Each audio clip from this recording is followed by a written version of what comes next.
perfect order for the next person.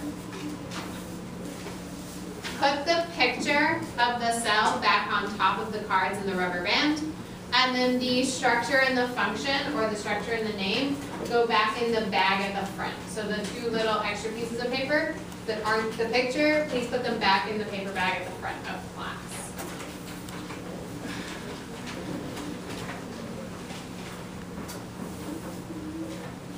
And then when you have put the little pieces back in the bag, you can go back to where you were sitting. Leave the cards on the table. So back in the paper bag on the front.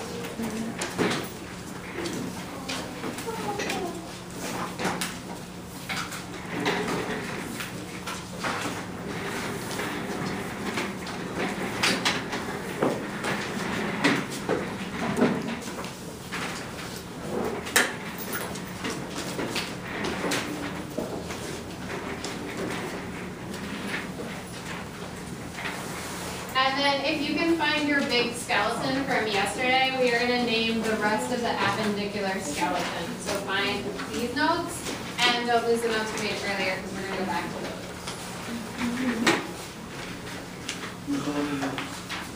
Yes.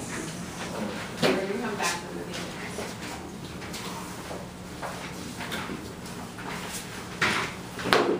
Okay, so yesterday we talked about the axial skeleton. We took a quiz on the axial skeleton this morning at the beginning of class. Who can tell me the three key parts of the body that make up the axial skeleton, or at least one of them? Mel, what do you got? The cranium, the ribs, and the vertebral. Okay, so we've got the ribs. Pretty straightforward.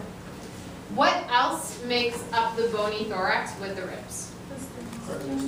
The sternum, which is your breastbone. We've then got three different vertebrae. What are the vertebrae called in the neck? Cervical. What do we got in the bony thorax? Thoracic. And what's in the lower back? Lumbar. And then I have the part in the middle of the pelvis and the tailbone. Sacrum and coccyx. Very nice. So we're going to add on to that the appendicular skeleton. So the appendicular skeleton is your hands, your feet, your arms, your legs, your shoulders, and your pelvis. So my question to you to start off your brain, get a little math going, very straightforward. Your hand has 27 bones in. This wonderful hand has 27 bones. A foot has 26 bones, and how many bones do you have in your hands and feet all together? Write it down on your paper and raise your hand when you have it written down. Write it down somewhere on the paper and raise your hand. No. No. No. No. No. Where we got? Right there. No. Oh, no, those are mine. No.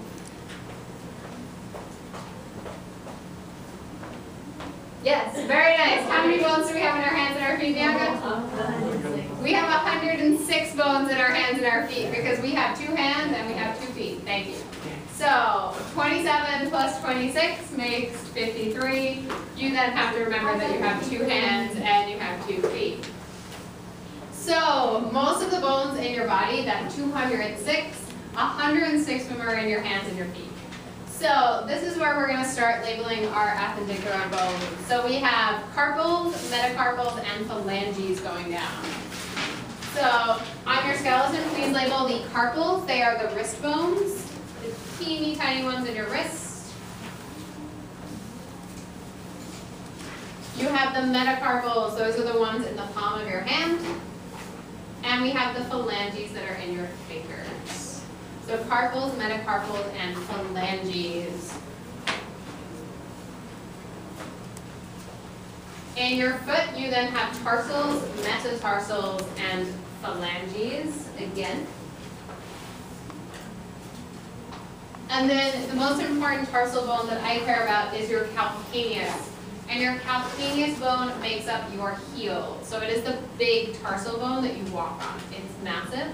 So that should be the box on top of tarsals, calcaneus.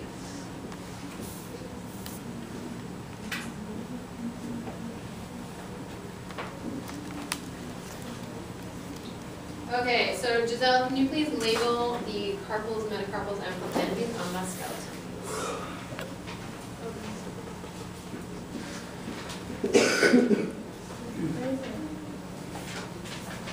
It's on the other side. So just the carpals, yeah.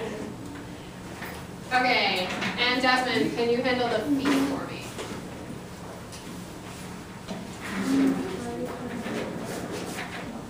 Okay, who remembers from like 5 minutes ago what type of joint you have between your carpal bones? You can use your organizer. You have a plane joint, very nice, sir. So what type of movement do you have in your wrist? It is sliding and grinding between these bones. So your carpal bones slide and grind with each other. So we're going to jump from appendicular to the arm. So we're going to work with the humerus, the ulna, and the radius. So the humerus is the big bone in the upper arm. This is your humerus. If you hit it, you're having your funny bone. That's why your elbow is your funny bone. And then the radius and the ulna. Two of the people get confused. Radius goes to your thumb. Ulna goes to your little finger. Please double check which way you're labeling them on the skeleton. Make sure the bone to the thumb is the radius and the bone to the little finger is the ulna.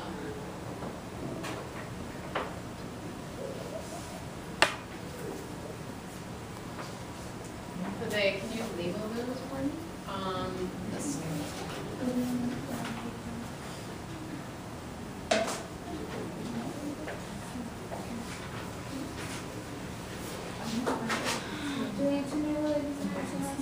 Yes, so humerus, ulna, and radius. Okay, so Mike, you're all over your joints right now. Humerus and ulna, where they meet, what type of joint do we have? So where my humerus and my ulna meet.